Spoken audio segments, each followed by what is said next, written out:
In today's video, we will understand the basic concept of English language. So, let's get started. First, alphabet. The complete set of letters in a language is called the alphabet. अंग्रेजी में कुल 26 वर्ण अर्थात letters होते हैं जिन्हें alphabet कहते हैं. इनमें 5 vowels A, E, I, O, U और 21 कॉन्सोनेंट्स कहलाते हैं. Second, letters. हिंदी भाषा में जिन्हें हम वर्ण कहते हैं वे अंग्रेजी भाषा में लेटर्स कहलाते हैं. ये लेटर्स दो भागों में बांटे जा सकते हैं. ए वॉवेल्स अर्थात स्वर, बी कॉन्सोनेंट्स अर्थात व्यंजन.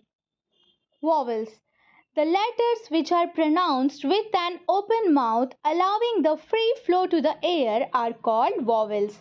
जिन लेटर्स का उच्चारण किसी अन्य लेटर्स की सहायता के बिना किया जा सके वॉवेल्स कहलाते हैं.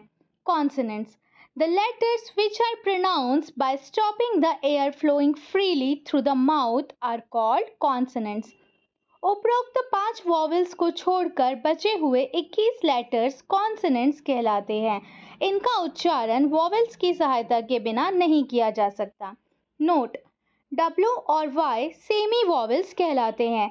ये स्थिति अनुसार वॉवेल और कॉन्सोनेंट्स दोनों ही तरह से प्रयोग किए जाते हैं. Third, word. Any meaningful combination of letters signifying an object, an action, or a modifying or qualifying expression is called a word.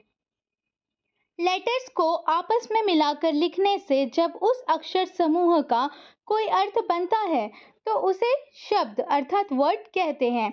एक वर्ड के लिए कम से कम एक वॉवेल और एक कॉन्सोनेंट का होना आवश्यक होता है. यदि वॉवेल ना हो तो उसकी ध्वनि वाला कॉन्सोनेंट होना चाहिए, जैसे boy, cat, school, man, etcetera. Exceptions. A, I, O जैसे वर्ड्स में एक ही लेटर है जो इस नियम के एक्सेप्शंस है. Vocabulary. The stock of words in a language is known as the vocabulary. किसी भाषा के शब्द के भंडार को वोकैबुलरी कहते हैं.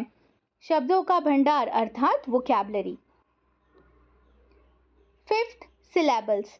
किसी वर्ड का उच्चारण करने में उस वर्ड का जितना भाग एक बार में बोला जाता है उसे सिलेबल कहते हैं.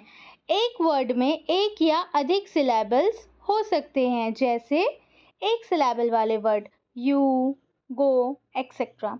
2 सिलेबल्स फादर, वाटर, एक्सेट्रा. 2 से अधिक syllables beautiful, possibility, etcetera. Thank you.